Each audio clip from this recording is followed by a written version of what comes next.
Hello, my name's Christy. Today we're going to be talking about a general overlook at the program, the community program that myself and my teammate Hannah Lair performed, and it is about smokeless tobacco. Now, many people know what smokeless tobacco is. However, for those of you who don't, smokeless tobacco is not a cigarette. It is ingested orally. It sometimes can be in a pouch, usually loose leaf, or sometimes you'll even see it in a leaf shape that is cut and just ingested straight into the mouth in what's called a pouch, kind of a pocket of the mouth there. So it's something that is has tobacco in it, and it does have nicotine in it. However, it is not used by way of smoking, or you may have heard of snuff, which is a intranasal way of taking the tobacco. It's just inhaled through the nose straight through with the leaf. Also, that's considered smokeless tobacco, but today we're going to be focusing mainly on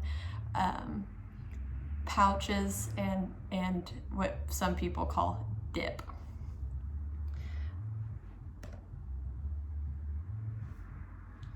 So first off, why did we choose this subject?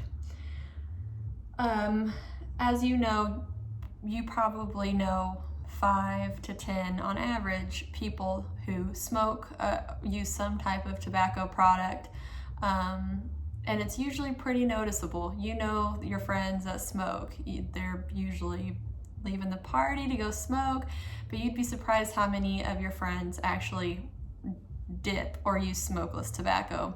You can't see it, you usually can't smell it. You can sometimes see them spitting it into a cup. However, it is a little bit more of a undercover style of tobacco use. So with that, more than 2 in every 100 adults aged 18 or older reported current use of smokeless tobacco products. This represents 5.9 million adults. Most adult smokeless tobacco users reported daily use. So basically, with little over 2% of people engaging in smokeless tobacco, that's a huge number. When you think of it all together, like it was saying, 5.9 million smokeless tobacco users. So chances are, theoretically, that you know someone that chews or dips or snuffs smokeless tobacco. According to the 2017 National Health Interview Survey, 8% of adults were former users of smokeless tobacco. This is kind of where the whole chain drug comes into play, where you do this, so then you end up doing this, and then you end up doing this, or gateway style as they call it. This means someone in your life is affected by smokeless tobacco. You know someone that you love, are friends with, or just impacts your daily life, uses smokeless tobacco. So this type of information is important regarding that, just because of the sheer amount of users of smokeless tobacco. People who use only smokeless tobacco were less likely to quit than people who only smoked cigarettes. Now, this is where it comes into play a little bit more about our position throughout the program, is why people choose smokeless tobacco, the fact that they are not as readily available to quit, seeing as though cessation counseling usually doesn't always touch smokeless tobacco users, because it is such a private, honestly easily to hide program or way of ingesting tobacco. So this is kind of why we chose our direct target group in our practice, or in our program, is because we wanted to be sure that we were touching on something that affects a lot of people, while also being in a non-popular form of tobacco use that's well known.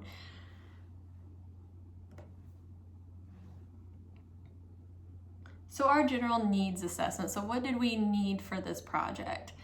So when we were assessing who, what, when, where, and why, our first assessment was assessing the informational needs of our target group on their individual base knowledge of risks of smokeless tobacco and motivation for cessation. So again, what we are doing is we are wanting to find a group of smokeless tobacco users, which of course is not hard to find as we just talked about, and assessing what they know already about smokeless tobacco, what they should know about smokeless tobacco, and if they are interested in cessation efforts. So when it comes to our target group of who we want to be able to pull our data from, we had a particular group of people that we wanted to fit into our questionnaire. So we chose they must be a current smokeless tobacco user. So even though a lot of people's tobacco use fluctuates, we were really looking for someone who was a current smokeless tobacco user.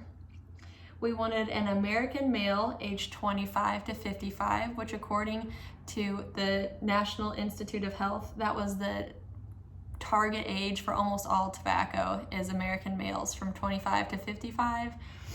And we just wanted to represent basically all of tobacco statistics as a whole, so that we could kind of pluck from those men, American men, who we wanted in our program.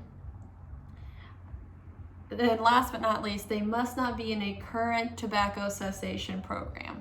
So we asked many people if they were currently in the stage of trying to cut back, if they were being held responsible in any type of, for instance, not being able to dip at work, and where they would have prolonged time of not being able to use tobacco. We wanted someone that was freely using tobacco as often as they wanted, as little as they wanted, but they were not interested in, or not currently trying to cessate from tobacco. We wanted someone that was just full bore using smokeless tobacco. So what did we think we were going to pull from this program? Our assumptions and our hypothesis. So our assumption to begin with, we automatically did not expect any or a very small amount of the target group to be seriously interested in tobacco cessation. So to begin with, we already went in kind of with a more realistic point of view